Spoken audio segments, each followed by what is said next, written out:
साधूनां विनाशाय च दुष्कृतां विनाशाय धर्म संस्थापनार्थाय संभवामि युगे युगे युगे युगे युगे युगे युगे यदा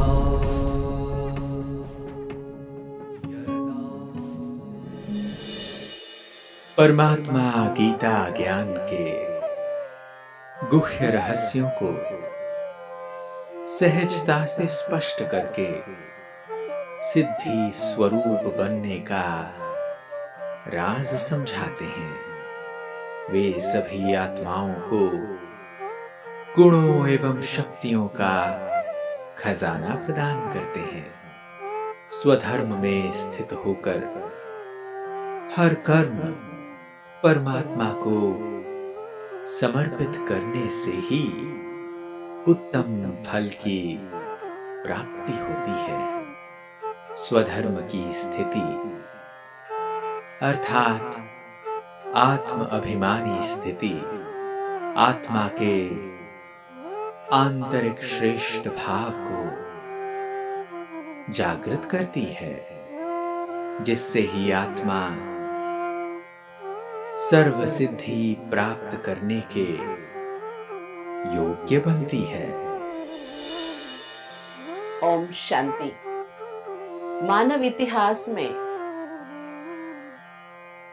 एक अद्भुत गाथा लिखी गई। जब मानव रूप में भगवान इस धरा पर पधारे और मानव रूप में इस धरा पर अवतरित होकर मानव जीवन को सजाने के लिए, संवारने के लिए, सुधारने के लिए जिस ज्ञानामृत धारा में हर मनुष्य आत्मा ने अपने अपने हिस्से का भाग्य बना लिया। किसी ने सवेरे का भाग अपना लिया, किसी ने दोपहर का, किसी ने शाम का, लेकिन हर किसी ने परमात्मा के इस अद्भुत अवतरण का लाभ तो उठा लिया और अपने अपने योग्यता के अनुसार कोई तो देवता बन गए, कोई तो क्षत्रिय बन गए, कोई तो वैश्य बन गए, कोई तो शूद्र बन गए। विशेषता तो देखिए, भगवान ने किसी को ये नहीं कहा कि तुम ये नहीं बनो, या भगवान ने ये भी नहीं कहा कि तुम ये ही बनो, लेकिन भगवान ने सब खोल के रख दिया भंडारा। सारे विशेषताएं देने को तैयार थे। ले ले जितना जी चाहे, दौलत की है भरमार रे, भर ले अंतर की झोली, तू मत कर सोच विचार रे। ऐसे कह रहे थे भगवान, लेकिन हर एक के पात्रत्व, उस पात्रत्व के हिसाब से हर कोई अपना अपना झोली भरता गया। अब हम भी उसी समय से गुजर रहे हैं। हमारे सामने भगवान झोली फैला के खड़े हैं। जितना चाहे हम ले सकते, भर सकते हैं, और जो नहीं चाहिए भगवान की झोली में डाल सकते हैं। लेकिन हमें अपने जो स्व का धर्म है, कर्म है, उस पे अटल रहना है। भारत स्वतंत्रता के दिनों की एक बात है। उत्तरी पश्चिमी दिशा में, जिसे सरहद के गांधी कहते हैं, अब्दुल गफार खान जी, उन्होंने एक सत्याग्रह की न्योता दी थी। सारे पठान उनके साथ सत्याग्रह में खड़े हो गए थे। ब्रिटिश गवर्नमेंट इन सबको हटाना चाहती थी। गरवाला रेजिमेंट के गवर्नर ने, ऑफिसर ने अपनी बहुत बड़ी रेजिमेंट की टुकड़ी भेजी ताकि इनको वहां से हटाओ। एक साथ रहेंगे तभी तो ये सत्याग्रह करेंगे, इन्हें करने ही नहीं देना है, हटाओ। लेकिन पठान तो पठान थे, देशभक्त थे। इन्होंने ना बंदूकें सारे नीचे रख दी, अपनी कुर्ता खोल के बोला, सीने थान के हम खड़े हैं, चलाना है तो गोली चलाओ, हम गोली के सह लेंगे, मर जाएंगे, लेकिन हम सत्याग्रह से पीछे नहीं हटेंगे। तो सेना के प्रमुख ने कहा गोली थाम दो, सब खाली हाथ खड़े हैं, 1 सेकंड में सारे को ऊपर पहुंचा दो। तो सभी पठानों ने कहा कोई बात नहीं, दम है तो चलाओ गोली, हम तैयार खड़े हैं। देश प्रेम के आगे, देश की स्वतंत्रता के आगे हमारा जीवन क्या है? हम मरेंगे तो और 10 आएंगे, ये तो रुकने वाला सिलसिला है नहीं। लेकिन हम सत्याग्रह के लिए खड़े हैं, हम ना गोली चलाएंगे आपके ऊपर वापस, और यहाँ से हटेंगे भी नहीं। इतनी दृढ़ता थी, इतनी अहिंसात्मकता थी उनके अंदर। आप अगर इतिहास के पन्नों को पलटेंगे ना, चंबित रह जाएंगे। गढ़वाला रेजिमेंट की जो सेनानी थे, उन्होंने भी बंदूक नीचे कर दी। अरे सेना नायक तो गुस्से में गरजने लगा, क्यों गोली नहीं चला रहे हो? तब गढ़वाला रेजिमेंट के सेनानियों ने कहा कि हमें ना निहत्थे पर गोली चलाना नहीं सिखाया है किसी ने। अगर सामने वाला भी हथियार उठाता है तो हम चलाते हैं, तो सारे निहत्थे खड़े, उन पर हम क्यों गोली चलाएंगे? हम नहीं चलाएंगे, चाहे तो तुमको ना फांसी पे लटका देंगे। उसने चिल्लाया। उन्होंने कहा ठीक है, कोई बात नहीं, मतलब हमें फांसी पर चढ़ना मंजूर है, लेकिन हम निहत्थे पर गोली नहीं चलाएंगे। जब हम ये इतिहास की घटनाओं को दोहराते हैं तो सच में इतनी ताकत थी। 100-150 साल पहले के हमारे पूर्वजों में ये ताकत थी, तो सोचिए 5000 साल पहले जब दैविकता थी, यहाँ सतयुग था, तो यहाँ के लोग कितने दैवी गुण संपन्न हुए होंगे, रहे होंगे, है ना? तो आइए हम भी अपने अंदर छिपे हुए उस दैविक संस्कारों को जागृत करेंगे। हम अपने अंदर की ताकत को उजागर करेंगे। पुनः जैसे भगवान हमें देखना चाहता है वैसे हम बन के दिखाएंगे। ये केवल उपदेश मात्र नहीं है। कई बार हमने सुना है कि गीता केवल एक उपदेश मात्र नहीं है, या किसी की जीवन की गाथा नहीं है, या किसी चरित्र नहीं है जो हम गाते रहे, तालियां बजाते रहे। एक जीवन जीने की कला है, यह हर कोई कर सकता है, क्योंकि स्वयं परमात्मा के दिए हुए अद्भुत मार्गदर्शन है ये। इसीलिए तो आगे के जो हम सुनेंगे बहुत सुंदर से, स्वे स्वे कर्मण्यभिरतः संसिद्धिं लभते नरः स्वकर्म निरतः सिद्धिं यथा विन्दति तच्छ्रम्। ये जो पहला सेंटेंस है ना, स्वे स्वे कर्मण्यभिरतः संसिद्धिं लभते नरः, आप हमारे भारत के पार्लियामेंट में अंदर जाएंगे तो पार्लियामेंट के दीवारों पर बहुत अच्छे अच्छे वेदों के, धर्मशास्त्रों के बातें लिखी हुई आपको मिलेगी। उनमें से गीता का ये वाक्य भी लिखा हुआ आपको मिलेगा, जो हमारे भारत के चीफ जस्टिस रह चुके रामा जोइस ने एक बहुत सुंदर बुक बनाई है। उनमें उन्होंने पार्लियामेंट के अंदर जितने भी अच्छे अच्छे उद्बोधन है उन सबका अर्थ किया है। उनमें से गीता का ये भी बहुत सुंदर शब्द उन्होंने उल्लेखित किया है। वहां लिखा हुआ है, स्वे स्वे कर्मण्यभिरतः संसिद्धिं लभते नरः। जिसका जो कर्म है वो अगर यथार्थ रूप से करता रहे तो जीवन में सिद्धि पाता रहेगा मनुष्य। संसिद्धिं लभते नरः स्वकर्म निरतः सिद्धिं यथा विन्दति तच्छ्रम्। अपने कर्म में निरत रहना चाहिए। लेकिन हम क्या कर रहे हैं आज की दुनिया में? हम सोचते हैं हम ठीक है, हम सही ही कर रहे हैं, सामने वाला ठीक नहीं कर रहा, उसको सुधारने में लगे हुए हैं, खुद के अंदर अटेंशन कम दे रहे हैं।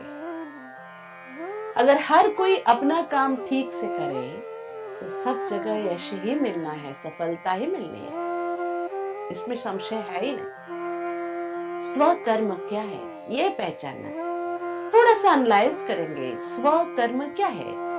कर्म तो कर्म है, शरीर के साथ रहते हुए हम कुछ भी करेंगे, सोचेंगे, श्वास लेंगे, ये सब कर्म। स्व मन आत्मा, आत्मा का कर्म क्या है? फिर अभी जो 3-4 श्लोक हम इसमें सुनेंगे, इसमें इसी बात की ज्यादा जिक्र की जाएगी। इम्पोर्टेंट क्या है, आज हर कोई अपना काम छोड़ के दूसरों का काम में ताकझाक करना शुरू कर दिया है। स्वकर्म ठीक से करना सिद्धि को प्राप्त करने का एक बहुत सुंदर विधान है। आपने देखा होगा ये जो टाइपिस्ट होते हैं ना, आप कैसे लिख के देते हैं वैसे ही वो टाइप करते हैं। उनको पता होने पर भी एक गलत है वो नहीं चेंज करेंगे। उनका काम है, वो कहते हैं आपने जो लिख के दिया वही टाइप करके। आजकल मुझे बहुत हंसी इस बात की आती है। एक बार क्या हुआ, हम एक प्रोग्राम के लिए कार्ड छपवा रहे थे। पिछले साल के प्रोग्राम कार्ड देख के लिख रहे थे, तो जो इसमें लिखते हैं ना वो पिछले साल का ही डाल दिए। प्रिंटिंग के लिए गया और उन्होंने भी वैसे ही प्रिंट कर दिया। तो जब हमने पूछा, अरे भाई अभी 20वां मतलब शायद 2019 था, कुछ था, 2019 चल रहा है, 2018 कैसे छापा आपने? अरे आपने लिखा था इसलिए छापा। कहा हाँ हमने गलती से लिख दिया था, लेकिन आपको नजर नहीं आया 2019 चल रहा है तो आपने 18 कैसे जाना? तो कहते नहीं वो हमारा काम नहीं है। हमारा काम क्या है, जो आपने लिख के दिया ना उसी को छापना, उसी को टाइप करना। अगर उसे करेक्ट करना है तो आप ही कर सकते हैं। एक देखिए, एक तरफ ऐसे लोग हैं जो गलती सामने होते हुए भी करेक्ट नहीं करते हैं, टाइपिस्ट बन के घूमते हैं जिंदगी में। एक तरफ ऐसे लोग हैं जो अपने काम छोड़ के सब दूसरों के काम में ही टांग अड़ाते बैठते हैं। हमें क्या करना है? पहले तो समझे कि हमारा कर्म क्या है, हमें क्या करना है, कॉल ऑफ द टाइम क्या है, समय क्या चाहता है हमसे, हमें करना क्या, भगवान क्या चाहता है हमसे, हमें करना क्या। ठीक है, इसे चिंतन को आगे बढ़ाते हुए यतः प्रवृत्तिर्भूतानां येन सर्वमिदं ततम् स्वकर्मणा तमभ्यर्च्य सिद्धिं विंदति मानव। भगवान जो कह रहे हैं, हम जो भी कर रहे हैं भगवान की अर्चना समझकर, पूजा समझकर, जो भी हम कर्म करें इतनी श्रद्धा से, हमारे हर कर्म को अगर हम करते हैं तो उससे मानव जीवन में बहुत सारी परेशानियां भी दूर होती हैं और बहुत कुछ प्राप्ति भी हो जाती है। और जो भी स्वकर्म है वो स्वकर्म ईश्वर की पूजा में बदल जाता है। पूजा करते समय हम कितनी निष्ठा रखते हैं, श्रद्धा रखते हैं, स्वच्छता रखते हैं, है ना, मन की पवित्रता रखते हैं, उस स्थान को, वहां पर उपयोग होने वाली वस्तुओं के लिए कितना हम ध्यान रखते हैं। इसलिए यतः प्रवृत्ते भूतानाम येन सर्वमिदं तत्, सब कुछ परमात्मा में जो भी हम कर रहे हैं, समझिए हम एक झाड़ू लगा रहे हैं, हम पोछा लगा रहे हैं, सफाई कर रहे हैं, हम चल रहे हैं, हर कर्म को परमात्मा के प्रति समर्पित करने की जो भावना है, तमभ्यर्च्य अर्चना की एक भावना है, इससे सहज रीति से सिद्धि को हम प्राप्त कर सकते हैं। आगे चलकर भगवान सिद्धि के वैरायटीज भी बताएंगे, सिद्धि के लिए विधान भी बताएंगे, क्योंकि संकल्प करना, अगर विधि पूर्वक संकल्प करते तो विधि से सिद्धि तो प्राप्त होनी ही है। वो विधि क्या है वो परमात्मा हमें समझा रहे हैं। सब कुछ तो भगवान की ही देन है, उसी की वस्तु को उसी के लिए अपनाना या उपयोग करना, है ना। कन्नड़ में एक बहुत सुंदर कविवाणी है। वो कवि बहुत सुंदर तरीके से कहता है, भगवान के लिए पवित्र जल चढ़ाते हैं जिसको अमृत कह के हम लोग पीते हैं, चरणामृत कहते हैं। वो कहता है जो भी पानी बह रही है ना वो अमृत ही है, और जो रोटी खाता हूं मैं यही तेरा प्रसाद है, और जितने भी घास फूस सब है दुनिया में ये तेरे लिए फूल है। देखिए यहाँ पर हम कितने महंगे फूल चढ़ाते हैं, कितने बढ़िया मिष्टान भोग में चढ़ाते हैं, इसका कोई महत्व नहीं है, लेकिन मन की शुद्धि कितनी है, भावना कितनी है, उसका महत्व होता है। उसी का दिया हुआ उसे अर्पण करते हुए कर्म करेंगे, सिद्धि आसानी से मिल जाएगी। और आगे चलकर जो भगवान हमें बता रहे हैं, श्रेयान स्वधर्मो विगुणः परधर्मात् स्वनुष्ठितात् स्वभावनियतं कर्म कुर्वन्नाप्नोति कल्मषम्। ये जो पहले का है, श्रेयान् स्वधर्मो विगुणः परधर्मात् स्वनुष्ठितात्, ये पहले भी कहीं सुना है ना, गीता में। सेकेंड सेंटेंस अलग था, स्वधर्मे निधनम श्रेयम परधर्मो भयावह। यहाँ भगवान कहते हैं स्वधर्म में जीना, श्रेयान् स्वधर्मो विगुणः, स्वधर्म में ही जीना श्रेय है। परधर्म कितना भी ऊंचा हो कोई फायदा नहीं है। स्वभाव नियतम कर्म कुर्वन् अपनोति कल्मषम्। माना कई बार मनुष्यों की आदत होती है, जो मेरे पास है वो कम है, जो तेरे पास है वो ज्यादा है, तेरे पास जो है ना वो मुझे चाहिए। ज्यादातर ये बचपन का संस्कार होता है। बचपन में जो मेरे पास है ना वो मुझे सस्ता लगता है, जो सामने वाले के पास है वो बहुत महंगा लगता है, तो वो भी मुझे चाहिए।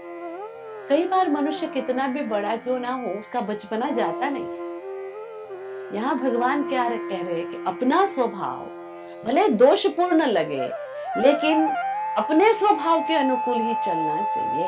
यहाँ स्वभाव का मतलब आत्मा का भाव है।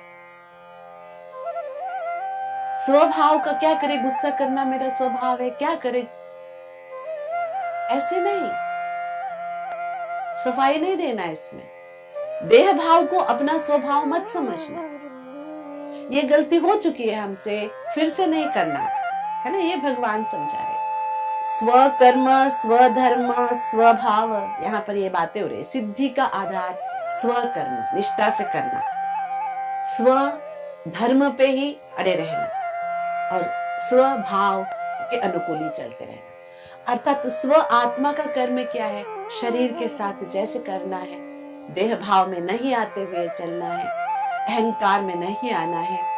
और स्वधर्म क्या है, सुख शांति पवित्रता ज्ञान आनंद शक्ति, ये स्व का धर्म है। और आत्मा का स्वभाव क्या है, जो स्वधर्म है उसी का स्वभाव है, उसे अनुकूल चलना, तभी सिद्धि आसानी से मिल सकती है। सिद्धि के लिए 3 बातें बताई भगवान ने। ये जो हम सुन रहे हैं सिद्धि के लिए भगवान ने जो बताई है, ये चारों श्लोक एक दूसरे से मिले हुए हैं, जो पहले से स्वे से सुनते आए। स्व का कर्म नहीं छोड़ना चाहिए, करते रहना चाहिए, स्वधर्म में रहना चाहिए, स्वभाव के अनुकूल चलना चाहिए। अभी भगवान कहते हैं सहजम कर्म कौन्तेय सदोषमपि न त्यजेत सर्वारंभा हि दोषेण धूमेनाग्नि रिवावृताः।